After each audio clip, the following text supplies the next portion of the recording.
The Festival of Coins is brought to you in partnership with the Numismatic Guarantee Corporation and the Royal Mint Museum. Hello everyone, and welcome to your chance to ask the experts, where we have asked you to send in your questions that you would like answered from myself, Chris Barker at the Royal Mint Museum, and my colleague David Mason. David is the man who is primarily responsible for dealing with questions from the public.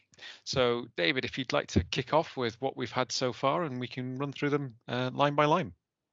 Absolutely, yeah. The first question we've had in from members of the public is, if you could take one coin home from the museum's collection to keep, which one would you take?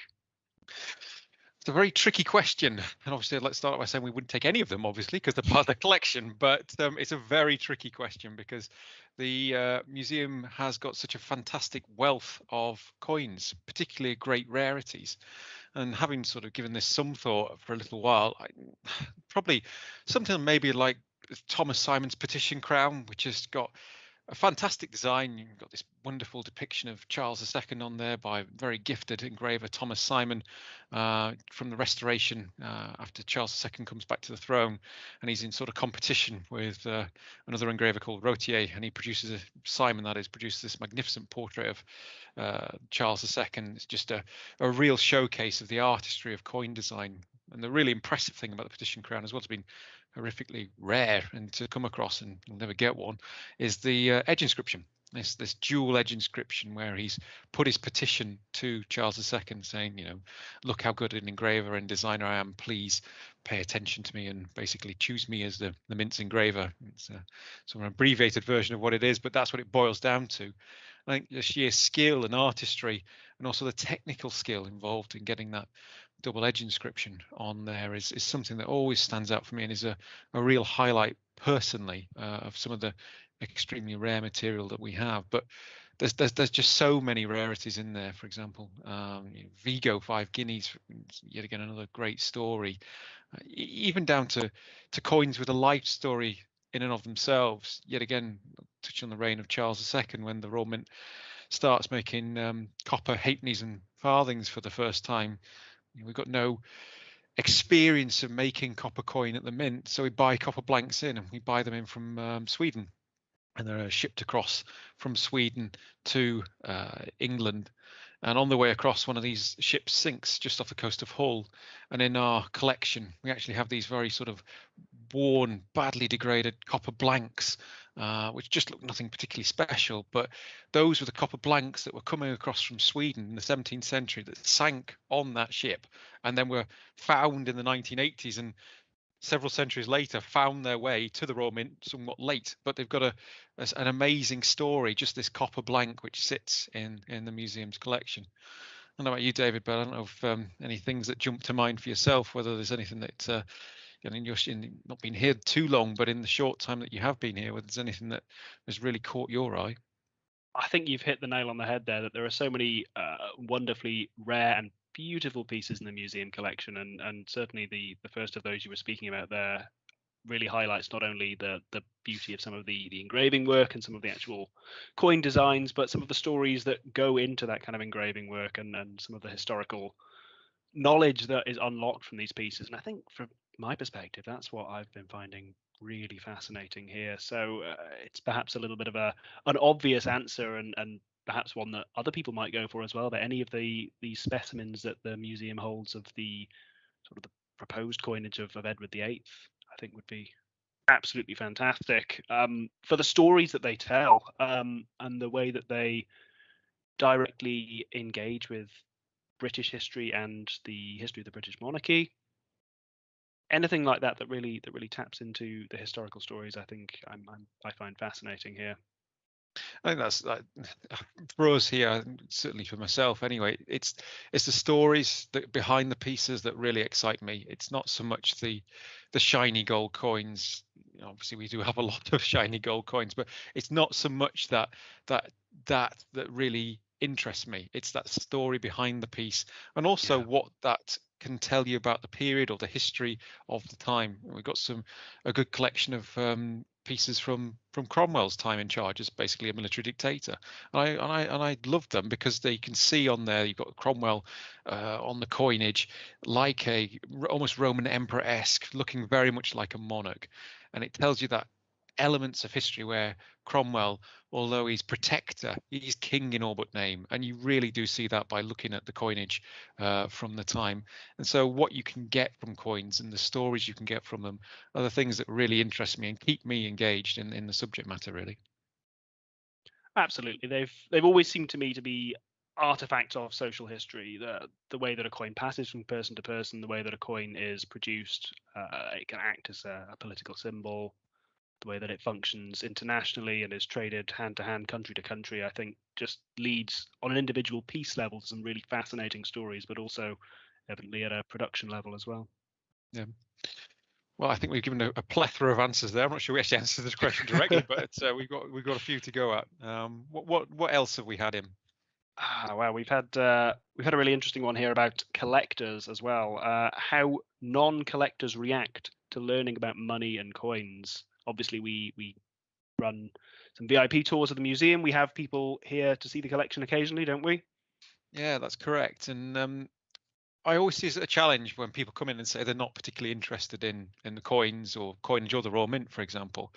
Because one of the things that I think about when people come into the museum is that even if they are saying that to me, if I can't find a way to connect to them, then I failed. And I say that not because I think the coinage is the be all and the end all.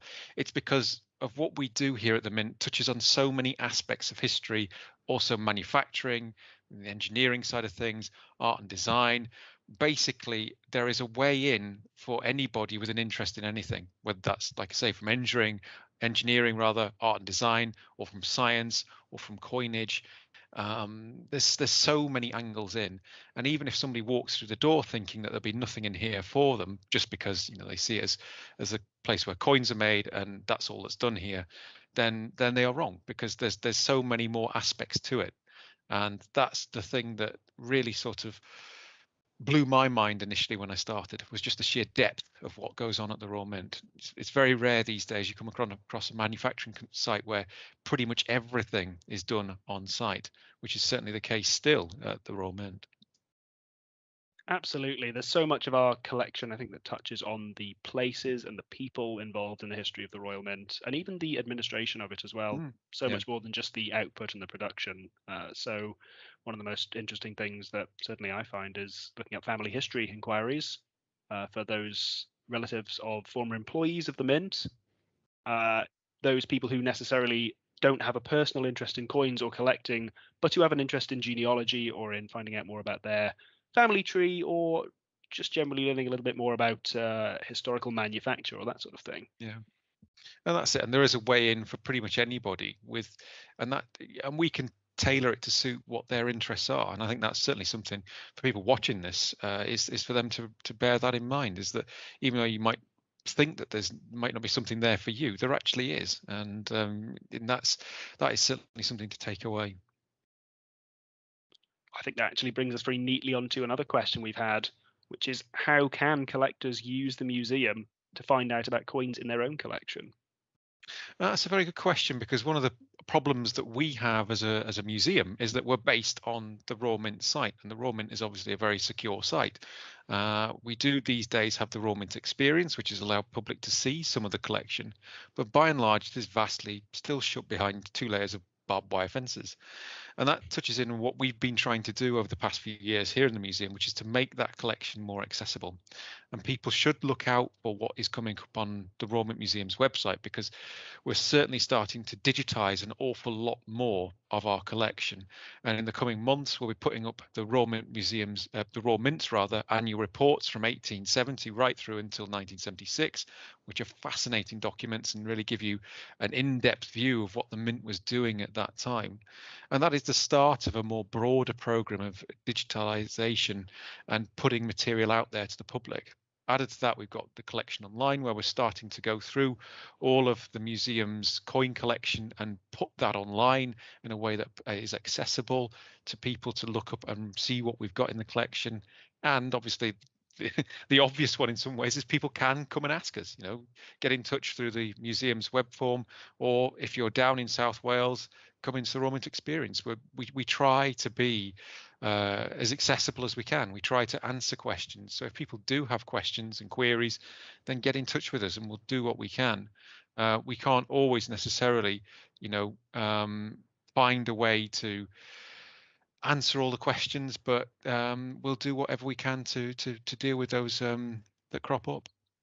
Absolutely, like you said, by the nature of where we are and who we are closed doors, but we are trying our best to be as open as possible. And day to day, certainly you and I are spending a large amount of our time popping down into our library, into our archives, researching things that people have asked, looking up, as I've said before, family histories, examining production records, going through all of the different information we have available in order to, we assist with research projects, don't we, and international museum collaboration projects as well recently, which has been brilliant.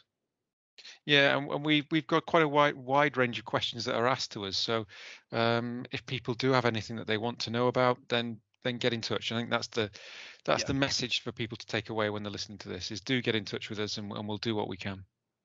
Absolutely, and that's right there on the Royal Mint Museum website. We have a web form which will allow you to get directly in touch. We have, well, as you've said, we get questions of all sorts, and we'll gladly do what we can to assist collectors and non-collectors alike. The one thing we would say, however, is if you are getting in touch with us, do make sure you send us good quality pictures of whatever you want us to know about. that is one of our little bugbears, is that we sometimes get pictures in from people, and as we're looking at these blurry images and thinking, how on earth are we meant to say what that is? Because we can't even see what it is on the screen, let alone from the quality of the picture. So that's a slight bugbear of mine and David's when it comes to some of the inquiries that we do get in. Absolutely, yeah. But I mean, the pictures we can often tell a reasonable amount from the pictures, can't we? If they are reasonable quality, if we get pictures of a coin in, we can often give at least an initial assessment. Yeah, exactly. So that is certainly one thing we would say, is good quality photography does help. What else have we got, David? We have had another question through asking more generally about the museum here. Is the Royal Mint Museum only concerned with British coins? And the answer to that is definitely no, because of what the Royal Mint has done over its past. And the Royal Mint has been concerned with international manufacturing for many centuries, to be honest. And as a result of that, we in the museum have got a vast collection of overseas coins because the Mint has made them. And we will be in a position to offer advice on expertise on anything that the Royal Mint has made, provided that we have made it, whether it's British or whatever that might be. We will try and do our best to offer a definitive opinion or an expert opinion on any of those questions. The sheer breadth of the Royal Mint's museum's international collection is huge, and that's not just from a coinage perspective. That comes from medals and tooling, artwork as well downstairs that we have in the library. There's a whole host of material that touches on what the Mint has done over the past and that we have in our library and in our collection. Yeah, I think you've absolutely hit the nail on the head there. We have a vast collection, a large amount of which is international coinage that the Royal Mint has produced previously, and we do hold a huge amount of information on that as well, be that in our library in reference volumes or in terms of production records as well. So exactly the same sort of thing here. Do get in touch if we can be of assistance about that sort of thing. If the Royal Mint has made it, then absolutely. Excellent. And I believe that is all the questions that we've had in, isn't it, David? We've got so far. I believe so, yes. But the good news is, of course, if you do have further questions about the Royal Mint Museum or the Royal Mint, as I've said, we do have the inquiries web page on our website. You can get in touch relatively easily. And that's it. Yeah, do get in touch. That's the takeaway from everyone. Get in touch with us if you wanted to know any more.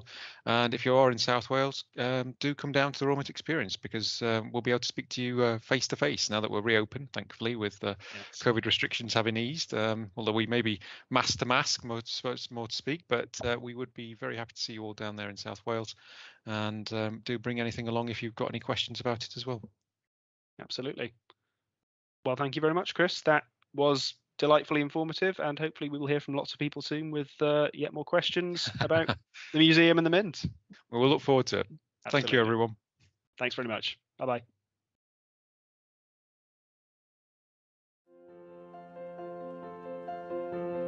Don't miss the festival show